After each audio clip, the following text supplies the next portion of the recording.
Bonjour, je suis Alix Marc, service SIG de la métropole de Montpellier. Bruno Béguin, je travaille à l'espace public comme chef de projet SIG, donc SIG Voirie, quoi. Et il y a aussi Jérémy Valentin qui est avec nous en live aujourd'hui, qui est chef de projet Open Data, mais qui n'a pas pu préparer la présentation avec nous en amont. Voilà, donc nous allons vous présenter les usages d'OpenStreetMap que l'on fait, les principaux usages à la métropole de Montpellier. Donc une première slide pour vous présenter la métropole. Vous savez où c'est Montpellier, c'est dans le sud de la France. Il y a 31 communes dans la métropole, 460 000 habitants, dont 280 000 dans la ville-centre. Et la métropole a été créée en 2016. Donc à l'origine de l'utilisation d'OSM à la métropole, c'est venu justement à la création de la métropole où en fait on avait notamment un open data qui était déjà bien développé au niveau de la ville et on n'avait rien sur les autres communes. Donc on s'est rendu compte qu'on n'avait pas de données sur les petites communes de la métropole et que de toute façon, de manière générale, il y avait une très grande hétérogénéité de données entre la ville-centre et les petites communes. Du coup, on s'est demandé comment on pouvait impliquer la totalité des communes dans une démarche d'ouverture des données. Du coup, dès le départ, finalement, c'est OpenStreetMap qui nous est apparu comme la solution la plus simple. Pourquoi? Parce que déjà, c'est une base qui est universelle, qui est nomenclaturée, et c'est la même nomenclature dans tous les pays. Le cadre juridique, il est clair. L'interface, elle est simple et facile à utiliser et il y a plein d'outils qui sont autour de cette interface comme OSM2PGSQL pour l'intégrer dans une base, PGRouting pour le routing et aussi Overpass pour interroger UMAP. Et aussi la communauté est très réactive et c'est une base qui est très pérenne en écriture et en lecture. Voilà. Donc du coup, c'est OpenStreetMap qui s'est vraiment affirmé comme une alternative crédible à certaines, de nombreuses même problématiques qu'on avait en interne, qui étaient donc liées à l'organisation de ces services, à cette mutualisation. Et donc aujourd'hui, on va vous présenter les trois principaux usages, à savoir donc par rapport à notre politique d'ouverture des données, l'open data. Aussi un autre usage, le deuxième qui sera présenté sur la construction de plans villes et métropoles homogénéisés sur toutes les communes. Et enfin une troisième partie qui vous sera présentée par Bruno sur la construction de référentiels métiers qui sont basés sur le filaire de voix qui lui-même est basé sur OSM. Donc on va passer au premier usage. Donc normalement ça aurait dû être Jérémy qui aurait dû vous présenter, mais c'est moi qui vais le faire. Donc les problématiques liées à l'open data. Alors le constat de départ, on l'a dit tout à l'heure, il y avait vraiment une très forte disparité entre les données de la ville-centre et celles des autres communes. Il y avait ces disparités à la fois quantitatives, donc en nombre de données, mais aussi qualitatives. Il n'y avait pas d'homogénéisation des données entre les communes. Et donc, il a profité d'une opportunité liée à une obligation légale, suite à la loi pour une république numérique, où en fait toutes les communes de plus de 3500 habitants devaient publier des données sur l'open data. Et ça concerne 20 communes quand même sur la métropole. Et aussi, il y a très peu de ressources dans les communes pour justement ces questions-là. Donc ça a été intégré dans la coopérative de services proposée aux communes quand la métropole a été créée. Alors, comment il s'y est pris? Il a d'abord fait un premier rendez-vous de travail dans les mairies des communes pour analyser l'existant et aussi pour récupérer leur plan ville, que vous pouvez voir un exemple. Et donc de là, ils sont allés faire des sorties sur le terrain pour collecter des nouvelles infos, mais aussi pour vérifier certaines données sur le terrain. Vous voyez le plan vide qui est griffonné. Et à partir de là, l'idée, c'est de les rentrer dans OSM. Du coup, pour ça, on a créé un wiki qui donne les bonnes pratiques, qui décrit les bonnes pratiques que l'on préconise sur la métropole. Donc vous pouvez voir l'adresse. On a créé des comptes officiels sur OSM qui nous permettent d'identifier justement les données qu'on a nous rentrées ou modifiées. Et on a des interactions avec la communauté OSM, à la fois locale, mais aussi nationale. On a par exemple aidé à l'organisation du State of the Map 2019. Voilà, et donc ici vous avez un tableau qui montre le pourcentage des contributions pour certaines thématiques de données, les contributions donc des comptes qui sont liés à la métropole par rapport aux autres contributions. Et donc vous pouvez voir par exemple que pour les bâtiments publics, les contributions métropolitaines sont à hauteur de 73%. Et donc au total, sur la métropole, c'est les deux lignes du bas, vous voyez que les comptes OSM ont contribué à 33% sur les données OSM, et carrément hors de Montpellier, la ville-centre, eh ben c'est 53%. Donc ça fonctionne bien. Et donc une fois que ces données elles sont rentrées dans OSM, on a développé des scripts d'import qui vont importer les données OSM pour les mettre dans nos bases de données et en interne, et de là, on les réexporte pour aller les poser sur l'Open Data. Et donc, sur l'Open Data, vous pouvez trouver une vingtaine de données thématiques pour chacune des 31 communes. Et donc, ça représente à peu près 600 données sur les environ 1000 données qu'il y a disponibles sur l'Open Data. Et là, c'est un tableau de 2018 sur le top 20 des téléchargements qu'il y avait sur l'Open Data. Et vous pouvez voir que la deuxième ligne, c'est les données justement qui proviennent d'OSM. C'est quand même numéro 2 sur les données qui sont téléchargées depuis le site Open Data de la métropole de Montpellier. Voilà, donc en conclusion, ben voilà, ce qu'on peut dire, c'est que ce projet, ça nous a permis d'avoir des données qui sont homogènes sur tout le territoire. Ça nous a permis de monter un process qui est très peu contraignant pour les communes. On leur demande une mise à jour annuelle. Et ça donne surtout une bonne mise de départ pour faire rentrer les communes dans le process de la publication de leurs données de manière plus générale. Voilà, donc ça c'était le premier usage donc, qui est l'Open Data des données OSM. Et donc là je vais vous présenter le deuxième usage qui est en fait la constitution d'un plan de ville et de métropole en fait. Enfin de plans de ville et de métropole. Donc, pareil, le constat de départ, c'est on a mutualisé, suite à la création de la métropole, on a mutualisé les services SIG donc de la ville et de la métropole en 2018. Côté ville de Montpellier, on avait un plan ville qui vivait bien, mais qui était géré dans une géodatabase, dans un coin géodatabase Esri. Et on avait un plan répertoire annuel. Ça avait déjà pas mal de succès, ça servait pas mal à faire des posters, et aussi en fond de plan. Et côté métropole, il y avait un plan des communes qui avait été fait, mais ça avait été du one-shot. Du coup, il n'était pas mis à jour. Donc à partir de là, on a réfléchi à ce qu'on pourrait proposer d'une manière homogénéisée sur tout le territoire.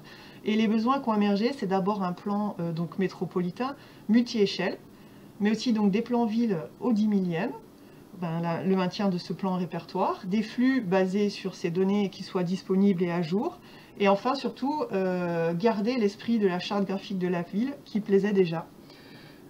Donc ça, je vous montre cette slide-là, ça montre l'ancien plan ville, donc version ville de Montpellier, donc voilà, qui marchait bien. Ça, c'est l'ancien plan ville version métropole, donc qui était le one-shot et qui avait été fait sur toutes les communes. Voilà. Et donc du coup, pour constituer ces nouveaux plans ville et métropolitains, on a 4 étapes. Donc on est parti sur des scripts d'import. Donc en fait c'est les mêmes que pour l'Open Data. Donc les scripts d'import de données OpenStreetMap dans notre base de données centralisée PostgreSQL. PostGIS est compatible aussi Esri. Et si jamais ces scripts vous intéressent, déjà vous pouvez me demander, mais aussi disponible sur le guide de la métropole et sur l'Open Data. Voilà, je ne vais pas rentrer dans le détail. Ensuite, à partir des tables qui sont rentrées par ces scripts dans notre base de données, on fait des filtres thématiques. Ensuite, il a fallu choisir la symbologie donc, qui soit à la fois ressemblante à la symbologie classique, on va dire, autour d'OSM, mais qui garde l'esprit de la charte graphique de la ville. Et enfin, il a fallu étiqueter les rues, les cours d'eau, les parcs, parce que sur un plan 10 millième, il faut que tout soit présent. Alors que quand on fait un flux, c'est la machine qui va décider quelle étiquette il va afficher ou pas. Voilà. Donc du coup, l'étape des scripts, je ne vais pas rentrer dedans comme je vous ai dit. Pour l'étape de filtrage, là vous voyez, il a été fait le choix de faire le plan de ville dans ArcMap, donc c'est juste un extrait d'ArcMap, et vous voyez qu'il y a un filtre sur les attributs des tables qui sont rentrés dans la base de données. Ensuite, la symbologie, donc là vous pouvez voir à gauche c'est l'ancienne symbologie en fait du plan ville de Montpellier, à droite la nouvelle symbologie, voilà, elle ressemble, les gens ne sont pas perdus d'ailleurs. Et ensuite la troisième étape, l'étiquetage. Donc il faut savoir donc du coup que les étiquetages dynamiques ça n'allait pas, donc on a choisi de faire des étiquetements dynamiques et c'était plus facile de faire ça par ArcMap que par QGIS, donc on l'a fait dans ArcMap. Vous pouvez voir le résultat là, du placement des étiquettes, c'est un travail de longue haleine.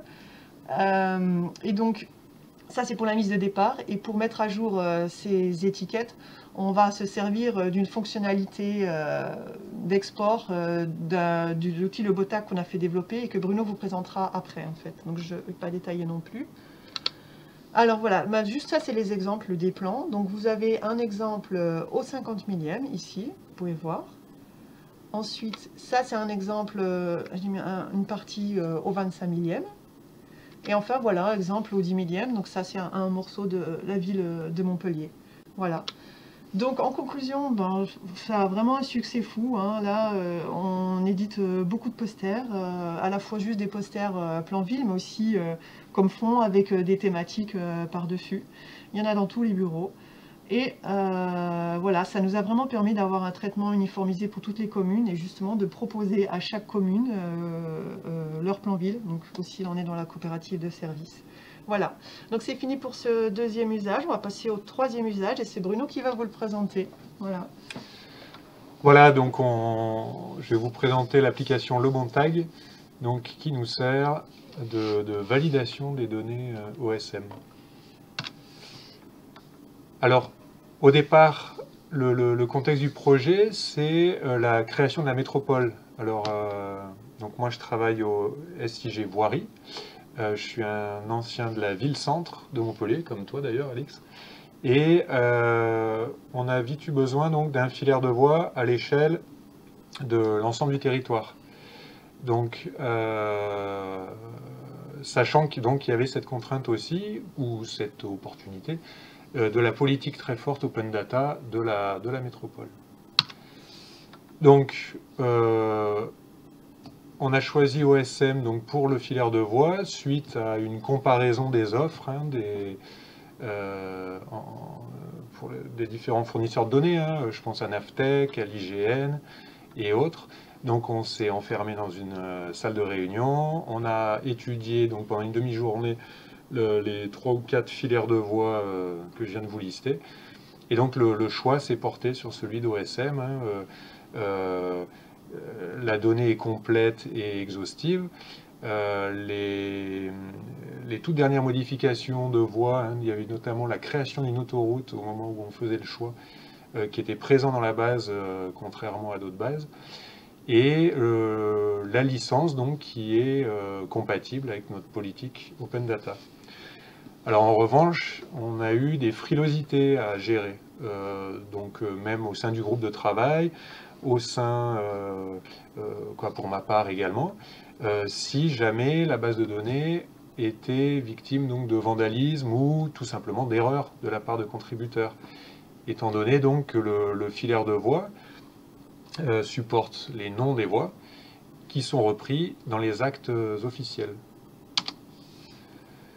Donc on a conclu qu'il nous fallait un outil de validation, après beaucoup de séances de travail, beaucoup d'acculturation. C'était une démarche très intéressante.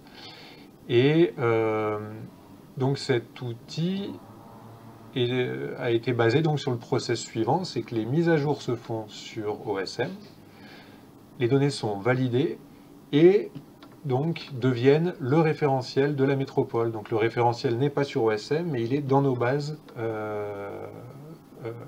internes. Alors en cas d'erreur lors des validations, donc la donnée n'est pas validée, elle retourne donc dans OSM et nous produisons donc la correction de l'erreur dans OSM donc pour retrouver la donnée le lendemain en fait, en validation. Alors l'outil qui a été créé par rapport à ce besoin, on l'a baptisé donc Lobontag, qui a été développé donc par Géonov, une entreprise de Montpellier. Donc c'est un projet de 4 ans, 60 000 € et qui est en production depuis une année. Donc il est constitué de 3 modules. Donc le module de validation, un module de rattachement de données métiers que l'on gère en interne et un module d'export de données pour permettre donc de sélectionner les données qui ont été modifiées entre deux dates en fait. Alors je vais vous faire une petite démonstration.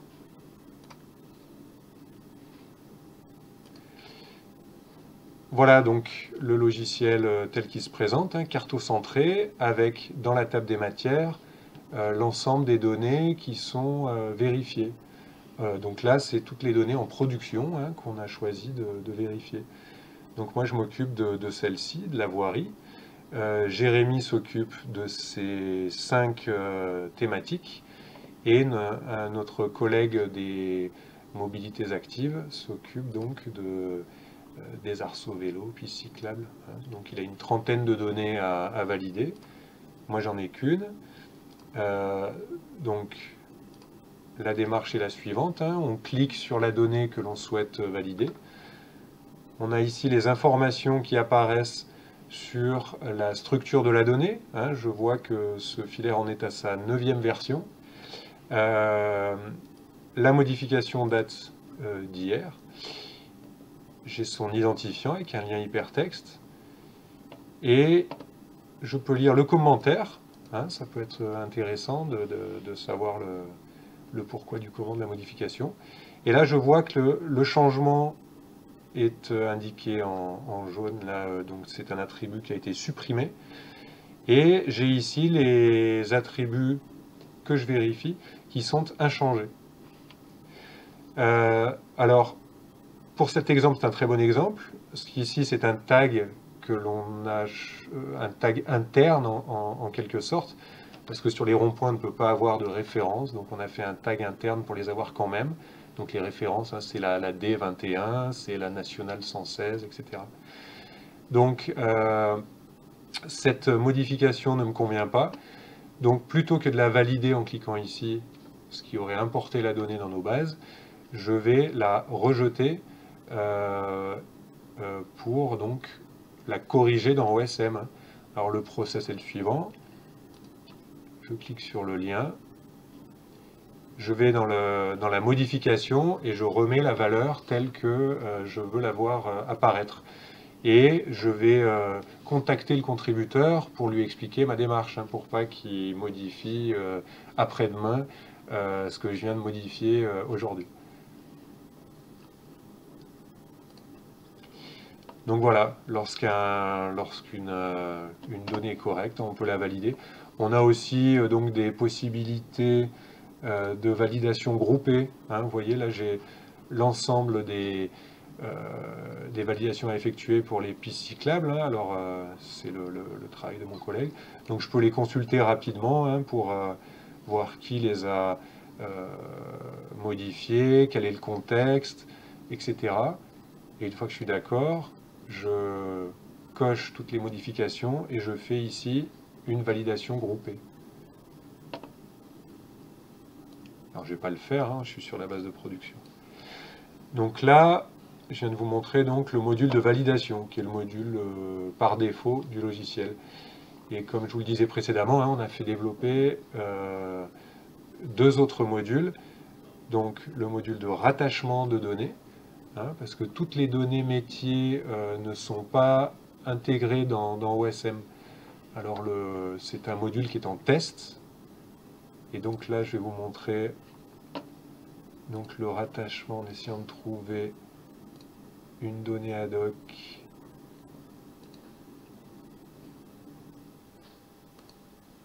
Voilà. Donc j'ai ici cette donnée dans mes données stockées dans une table libre qui est entre guillemets orpheline, c'est qu'elle n'est pas rattachée à un filaire de voie. Et c'est une donnée donc qui exploite cette voie et sa hiérarchie donc dans notre hiérarchisation des voies. Donc je clique sur un filaire pour pouvoir le rattacher, donc pour rattacher cette donnée au filaire de voie pour qu'elle ne soit plus orpheline. Et il est prévu donc un mécanisme pour faire l'inverse en fait. Les filaires qui n'ont plus de données métiers puissent en bénéficier via un outil convivial. Alors le 3e module, c'est le module d'export. Donc ça permet de répondre à un besoin, c'est quelles sont les voies dont le nom ou la référence a été modifié entre par exemple le 1er octobre et la fin de l'année, pour permettre donc à notre collègue qui gère le plan ville de repérer tout de suite quelles sont les étiquettes qu'il doit modifier. Voilà, donc il va paramétrer son export en disant exporte-moi juste les voies, voire les écoles ou d'autres éléments dont les étiquettes vont être affichées sur le plan ville, entre ma dernière action de mise à jour et puis aujourd'hui. Et donc il obtient une couche SIG qui va pouvoir faire apparaître sur sa carte pour une correction plus rapide. Le tout est basé sur un module d'administration qui est très convivial. Alors, je vous montre par exemple dans les droits, je peux ici aller consulter, voire modifier les attributs que personnellement, que je valide. Donc on a vu ce ref MMM tout à l'heure, donc il est bien défini ici. Donc à chaque fois qu'une voie est modifiée à ce niveau-là, au niveau de ce tag, ça apparaît donc dans le bon tag. Également pour les noms, également pour les highways, voilà. Si le highway passe de voie piétonne à voie résidentielle, on le voit apparaître à ce niveau-là.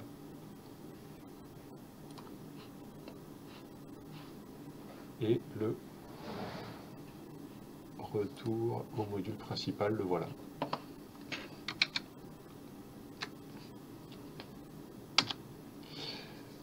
Donc la suite du projet, c'est de finir évidemment ce module de rattachement. En fait, voilà, il est prévu pour toutes les données métiers, donc qui sont absentes d'OSM, qui n'ont pas vocation à l'être. Donc je vous ai parlé de la hiérarchie interne des voies, de la domanialité de l'exploitant. Et il y a un besoin également pour toutes les données de comptage de véhicules, pour l'état du patrimoine de la voirie, si c'est en bon état, mauvais état, la collecte des déchets, et on souhaite aboutir donc pour le milieu de l'année prochaine. Quoi, pour le milieu, pardon, de 2021, on a enregistré donc le 31 décembre. Donc en conclusion, c'est un outil qui est prêt à être réutilisé par qui est intéressé en fait, parce que il est mis à disposition sur GitLab, là, il est en licence libre, et c'est pour faire mûrir donc ce projet via des développements complémentaires. Alors on a déjà eu on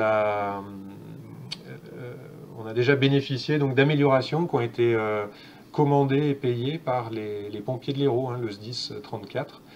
Et c'est ce que je vous ai montré tout à l'heure, c'est la sélection multiple et la validation groupée. Donc ça nous aide beaucoup là pour l'utilisation de logiciels. Donc les pompiers sont dans la même démarche que nous et ils mettent à jour les données sur OSM, donc on en bénéficie nous, et puis les modifications que nous faisons nous, ils en bénéficient évidemment sur le territoire de la métropole. Et on collabore donc également donc au niveau des données et au niveau du logiciel. Donc on est en train de faire une mutualisation qui est très porteuse de sens. Merci de votre attention.